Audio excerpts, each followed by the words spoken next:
আসসালামু আলাইকুম। আজকে দেখাবো HVP-90 কন্ট্রোল বক্সের প্যাডেল ইউনিট। প্যাডেল ইউনিট থেকে আমরা যে সমস্যাগুলো প্রধানত পাই, যেমন অনেক সময় মেশিন চলে না, যার কারণে আপনার মেশিন চলে না।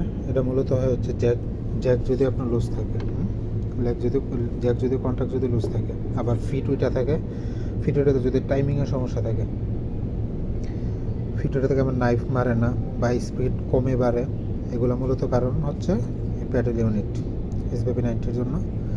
তো যাক, এখানে আমাদের দুইটা ভেরিয়েবল আছে। আমরা কীভাবে টাইমিং করব, এই দুইটা ভেরিয়েবলের মধ্যে একটা হচ্ছে আপনার নাইফ এবং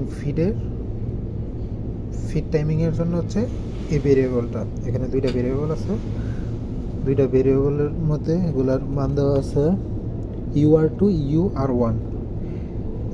যেমন UR1 যেটা, এটা হচ্ছে নাইফ এবং ফিট টাইমিংয়ের জন্য। যেমন আমি যদি ঘুরাই আপনাদের দেখাই,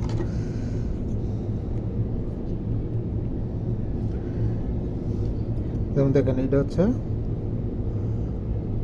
UR1, এটা তীর চিহ্ন দেওয়া আছে। দেখেন এটা যদি এরকম থাকে, এই তীর চিহ্নটা কিন্তু নিচের দিকে, এটা যদি এই কোনাকুনি বরাবর থাকে তাহলে এটার পজিশন ঠিক আছে। তারপর আপনারা যখন মেশিংয়ের টাইমিং করবেন তখন এটা দেখে নেবেন আর কি কীভাবে হয়। হ্যাঁ, এটা ফিট এবং নাইফ দুইটার জন্য কাজ করে এটা।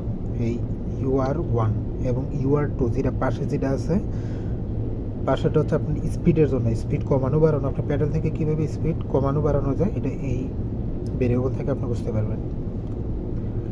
তাহলে এখানে দুইটা ভেরিয়েবল, একটা হচ্ছে ফিট এবং নাইফের জন্য, আরেকটা হচ্ছে স্পিড কমানো বাড়ানোর জন্য। এখন সব কিছু করার পরও অনেক সময় যেটা হয় যে আপনি স্পিড বাড়ে কিংবা কমে, বা নাইফ মারে একবার আরেকবার মারে না, বা ফিট ওঠে না, ঠিক আছে, আপনার টাইমিং করে দিয়েছেন, চালাইতেছে 5-7 মিনিট চললো, এরপরে এই সমস্যাগুলো আবার দেখা দিল। তখন আপনি যে কাজটা করতে পারেন, এটা হচ্ছে যে ভেরিয়েবলগুলো আছে এগুলো আপনি আঠা দিয়া ওয়ান টাইম হিসেবে এগুলোকে আটকা দিতে পারেন। যেমন আটা হইতে পারে, বিভিন্ন ধরনের আটা থাকতে পারে ওয়ান টাইম হিসেবে, যেমন ডাকু আটা আমরা ইউজ করি। যেমন এখানে আরেকটা আমরা প্যাডেল আছে, দেখেন এটা আমরা কীভাবে করে রাখছি। এই যে দেখেন, এটা আমরা ওয়ান টাইমের মতো একটা গাম দিয়ে রাখছি উপরে। গাম দেওয়ার কারণে ওই ভেরিয়েবলটা এটা লড়তে পারে না। হ্যাঁ, না লড়লে এটা ফিক্স থাকে, আপনি যেভাবে টাইমিং করে দেবেন ওইভাবে থাকবে। তারপরে এটা সঠিক সমাধান হচ্ছে আপনি টাইমিং করার পরে এরপরে গাম এটার মধ্যে লাগাই দিলে এটা লং টাইম ইউজ হবে। আপনি চাইলে আবার পরবর্তীতে ওয়ান টাইম হিসেবে লাগানোর কারণ হচ্ছে পরবর্তীতে এটা আবার আপনি টাইমিং করতে পারবেন এবং চাইলে গামটা উঠে দিতে পারবেন। হ্যাঁ, ওকে, আজকে এই পর্যন্ত। আসসালামু আলাইকুম।